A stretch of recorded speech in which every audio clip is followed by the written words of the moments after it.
बिस्मिल्लाहिर्रहमानिर्रहीम। Welcome to BS academy. Student, इस lecture के अंदर हम लोग कूलम लॉ की वेक्टर फॉर्म को स्टडी करेंगे। सबसे पहले स्टूडेंट्स, हम लोग कूलम की वेक्टर फॉर्म क्यों पढ़ने जा रहे हैं? देखिए, हम लोग ने अपने प्रीवियस लेक्चर के अंदर ये स्टडी किया था कि दो चार्जेस के दरमियान हम लोग ने फोर्स की मैग्नीट्यूड किस तरह से कैलकुलेट करनी। अगर दो चार्जेस एक दूसरे को रिपेल कर रहे हैं या अट्रैक्ट कर रहे हैं तो उनके दरमियान फोर्स को हम लोग कुछ इस तरह कैलकुलेट करते हैं। F equal Q1 Q2 upon R scale. देखिए स्टूडेंट, फोर्स एक हमारे पास वेक्टर क्वांटिटी है। तो किसी भी चीज को अगर हम डिस्क्राइब करना है, फोर्स की मैग्नीट्यूड के साथ साथ उसकी डायरेक्शन बताना बहुत जरूरी है। मतलब कि अगर मुझे Q1 की फोर्स को बताना है कि ये Q1 किधर है, तो इट मीन कि मुझे इसकी वेक्टर फॉर्म बताना पड़ेगी। अगर मैंने Q2 की डायरेक्शन को बताना है कि ये किस डायरेक्शन में फोर्स लगा रहा है, तो इसके लिए मुझे वेक्टर फॉर्म होना बहुत जरूरी है। स्टूडेंट, दो पॉइंट चार्जेस के दरमियान जो हमारे पास इलेक्ट्रिक फोर्स होती है उसको हम लोग कुछ इस तरह से लिखते हैं, F बराबर K Q1 Q2 upon R square. यहाँ पे R यूनिट वेक्टर क्यों लिखा? याद रखिएगा, R यूनिट वेक्टर हम लोग यूज करते हैं किसी भी चीज की डायरेक्शन को बताने के लिए, क्योंकि यहाँ पर मैंने फोर्स F के साथ लिखा हुआ है। इट मीन यहाँ पर R यूनिट वेक्टर इस फोर्स की डायरेक्शन को बता रहा है, और ये फोर्स कौन सी? इलेक्ट्रिक फोर्स है। कूलम फोर्स हमारे पास एक म्यूचुअल फोर्स है। अभी म्यूचुअल फोर्स का मतलब क्या?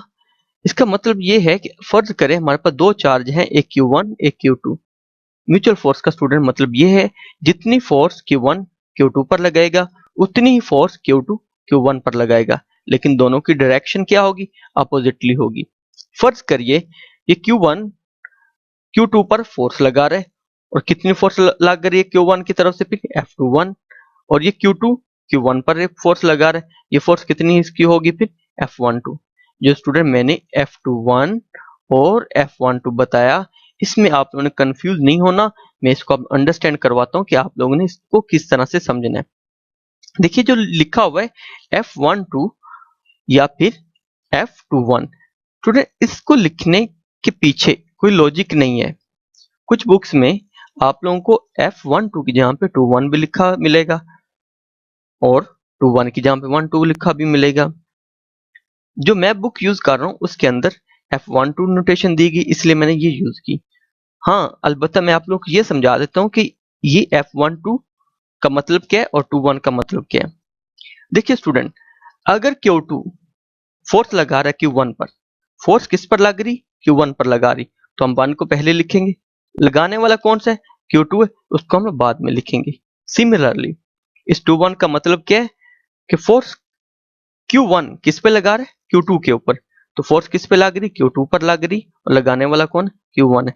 इसको हम लोग कुछ इस तरह से पढ़ सकते हैं, the force acting on Q2 by Q1। और नेगेटिव साइन किस चीज की इंडिकेशन कर रहे हैं? नेगेटिव साइन इस चीज की इंडिकेशन कर रहे हैं कि दोनों फोर्सेस क्या है? अपोजिट डायरेक्शन है। It mean this also implies that coulomb law is in according with of Newton third law. मतलब क्या हुआ कि जो हमारे पास कूलम लॉ है ये अकॉर्डिंग है with the Newton third law of the motion.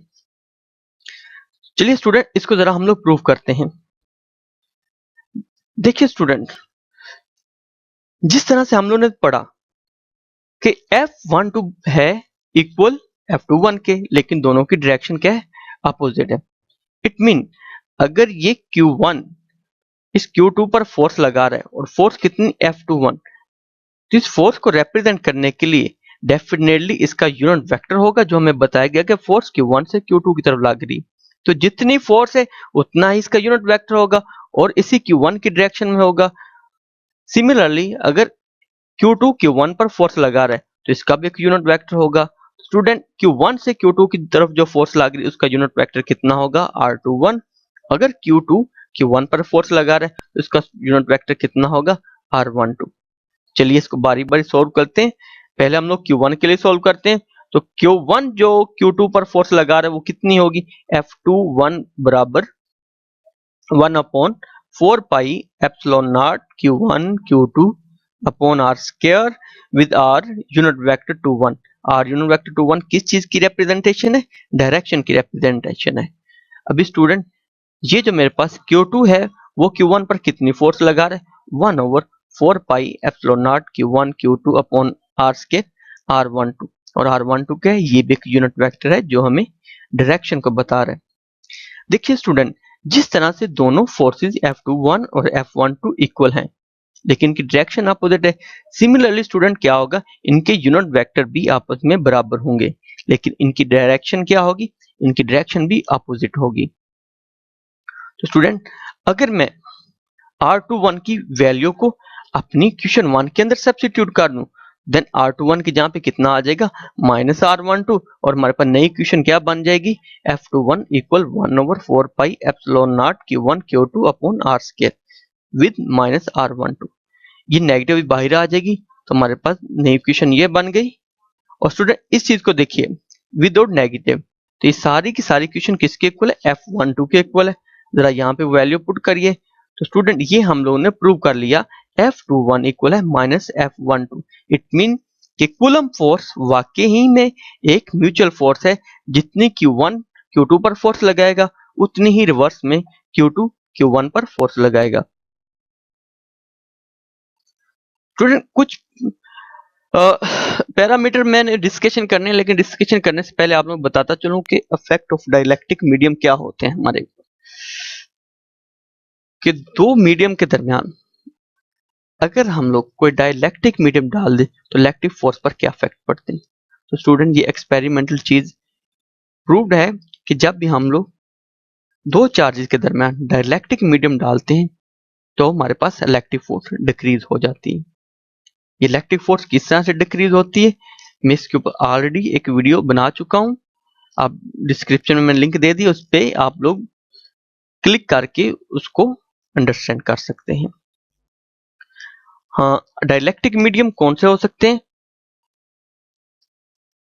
Dielectric medium तो जरूर आप लोग सोच रहे होंगे रबड़ होती है हमारे पास डाइलेक्ट्रिक मीडियम है, और मैं पहली वीडियो में भी काफी बता चुका था डाइलेक्ट्रिक मीडियम के बारे में।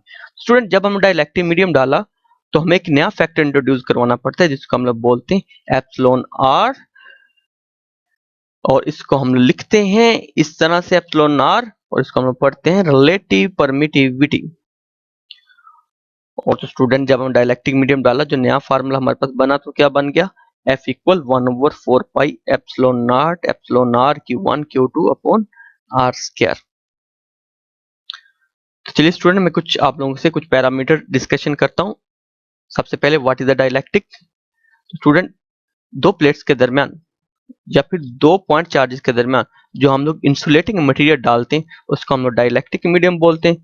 तो नेक्स्ट स्टूडेंट, पॉइंट चार्जेस क्या होते हैं, ऐसे चार्जेस जिनका जिनका साइज उनके दरमियान डिस्टेंस से बहुत कम होता है। क्या मतलब कि जो हमारे पास इलेक्ट्रिक चार्जेस का साइज होता है as compare to distance between two point charge is very very small, उसको हम लोग पॉइंट चार्ज बोलते हैं। स्टूडेंट, इलेक्ट्रिक फील्ड किसी भी चार्ज के अराउंड जितनी स्पेस होती है जहां तक वो किसी दूसरे चार्ज को अपनी तरफ अट्रैक्ट या रिपेल कर सकता है उसको हम लोग बोलते हैं इलेक्ट्रिक फील्ड। जस्ट लाइक ये एक पॉइंट चार्ज बना हुआ है, ये सारी की सारी इसकी क्या है, फील्ड है, और जहां तक ये इस चार्ज को अपनी तरफ अट्रैक्ट करेगा या रिपेल करेगा ये इस चार्ज की क्या कहलाएगी, इलेक्ट्रिक फील्ड कहलाएगी। Thank you so much. अगर आप लोगों को किसी भी पॉइंट की समझ नहीं आई तो आप मुझे कमेंट सेक्शन में कमेंट कर सकते हैं, क्वेश्चन पूछ सकते हैं, आई विल रिप्लाई यू इंशाल्लाह।